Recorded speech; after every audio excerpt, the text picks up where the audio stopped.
season here at Texas A&M. A couple of years ago, she had the Aggies in the NCAA tournament, but they fell back to just 10 wins last year. They liked what they saw on opening night, hoping that transitions into success in the SEC and perhaps on into the postseason. We're underway on this Thursday morning. It'll be a loud crowd with many of the elementary school kids with the Ryan College Station area inside the building. And an early miss and a fast John A. rebound. The Aggies throw it away, though. And now a jumper and the first two goes to the Texans and Gia Adams. Yeah, the Aggies did a nice job of getting back, lost the tip, came back, played good defense, a little over-aggressive, though, went back door, contested the shot, Fats came down with the offensive rebound. A little too hard on the outlet pass with the turnover. Pryor tried to steal it. The Texans made a great play and got up two. Lauren Ware outside the Fats John A. That's back iron on a three-pointer. Tarleton with the basketball. Told you that Jones and Brackens are their leading scorers. But Long is a preseason all-WAC player, and Gia Adams was all-WAC first team last year. They're going to get Fats Janae on that. As her player cut down the lane, she just threw a little elbow into her and knocked her down. Nothing like she was trying to do, just that's her strength. And a three-pointer off the inbound. That's Jacoria Long. Again, I told you these Texans weren't going to be intimidated coming in here. They actually played their own education day already. That's right. They hosted one. Had the kids from Stephenville out. And now they're here on the road for the Aggies. That's a foul. Lauren Ware is going to go to the free throw line. That foul on Brackens. Well, that's two possessions in a row that the Aggies have made it a point to get the ball inside to Lauren Ware. But again, we've seen the Texans score some points from mid-range. Now we see them hit from the outside. But Lauren Ware, when she feels that double team, she had Fats Jenna sitting on that weak side wide open. She may need to look to kick that ball out. Aggies still trying to get on the board. Ware in the opener against A&M Corpus Christi went to the line twice, made them both, but misses on her first attempt here. She missed them both.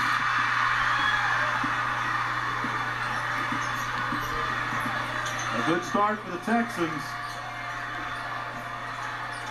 You could call them somewhat battle-tested with those overtime games before they got to College Station. Whistle, they're going to get Lauren Ware with a foul. And that will send Gia Adams to the line. Again, the Aggies had to switch on that high pick and roll. Lauren Ware had to pick up the guard just a little late. Should have hedged a little sooner and just never could recover to get that good angle. Contact after the shot. She'll be shooting two.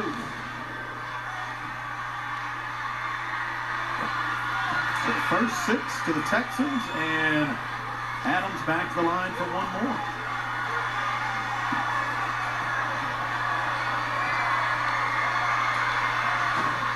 Rolled out. Rebound hits the floor, and Lamaya Hilton bringing it up for A&M. Fats John A. in the starting lineup again for A&M. The transfer from St. Peter's. She had a double-double in her opening night as an Aggie. Fats John A. originally from London, England. Pull-up jumping Nicira Pryor. A&M on the offensive glass. Hilton wants to dribble. Got cut off. Shot clock winding down. Another turnover for the Aggies. Just not into their half-court offense at all so far early in this ballgame. Tessa Engelman got a steal. High and almost threw it away. Now, Fats Janae already has that first foul. She can't be as aggressive defensively. I don't think she knows any other way to play. Brackens fired away. Looks like they'll get a foul on the Texans. They'll get Kyriana Jones on that rebound attempt.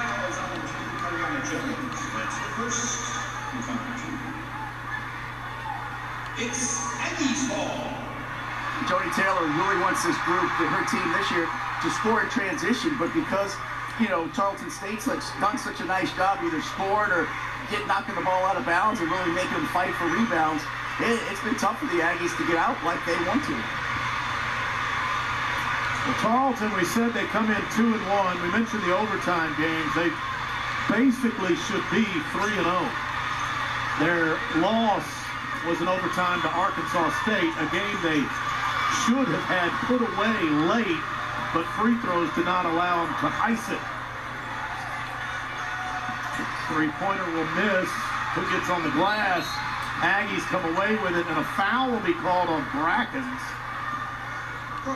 Well, I tell you what, Tarleton State's only sending probably 2, maybe 3 to the offensive board. As we can see, Coach Brock, no stranger to Reed Arena, coached for years with Baylor when they had some of those more successful teams under Kim Mulkey as an associate head coach with her. So he understands what's going on here. But he's only sending about 2 or 3 to the offensive boards and everybody else for Tarleton. But those 2 or 3 are getting after it on the offensive boards, really making it hard for A&M to come down with a clean defensive rebound. Well, we were trying to add it all up. Bill Brock has been inside Reed Arena probably over 20 times in his coaching career. Celeste Blow, the first 2 for the Aggies. I'm going to bet that Baylor was never involved in the elementary school day. But some big crowds when Baylor would come here when Bill Brock was an assistant. Turnover by Brock's Texans.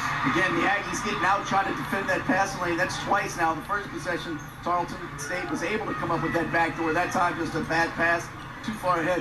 But Gary Blair still found ways to get people in those stands when they played Baylor.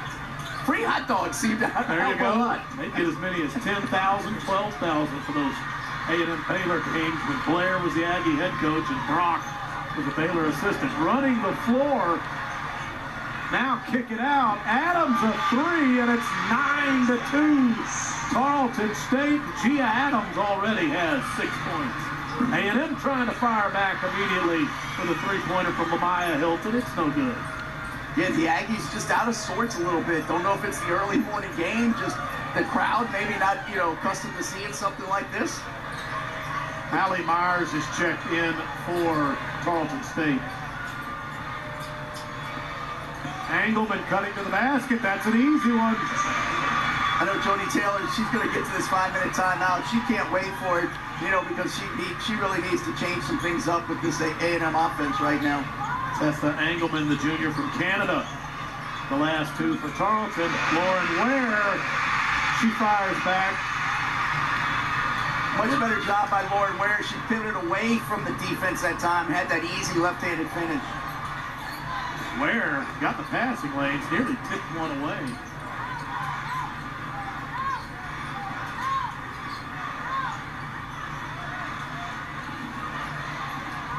Hitting the deck, back out to Engelman, and a 3-pointer from the right side is good from Kyriana Jones. 14-4, Tarleton State. A&M will feed Ware again. She is fouled. That will take us to break. When we come back, Lauren Ware going to the free throw line, shooting 2, but tapped. Tarleton State hot to start. Especially from behind the line when teams come into Reed Arena and they're playing Texas A&M, and Tarleton State is part of the A&M system, but it's still not Texas A&M. Sometimes it takes a while for players to give them the respect that they should have already had. It's just Tarleton State. I think they learned quickly. They better get ready to play. Right. Tarleton State has sent a message to the flagship school this morning. Well, we're playing in the morning. Is it a wake-up call for the Aggies? We'll see. That opening stanza in which the Texans took a 10-point lead. It's Aggies ball. Yeah, I was looking out there, and Lodi Lubear just kind of put her foot on top of the ball. Is there the opposite of soccer where you just use your feet as opposed to your hands? Can't do it here. Dean Steenbergen is in the game for the Aggies. Transfer from Liberty. She's originally from the Netherlands. Nysera Pryor, a jumper will miss. That's tipped out of bounds. It was last touched by Lauren Ware. Tarleton State will have it. Joni Taylor's up clapping because they executed it. They got a shot that they like to get in their offense. The ball went halfway down.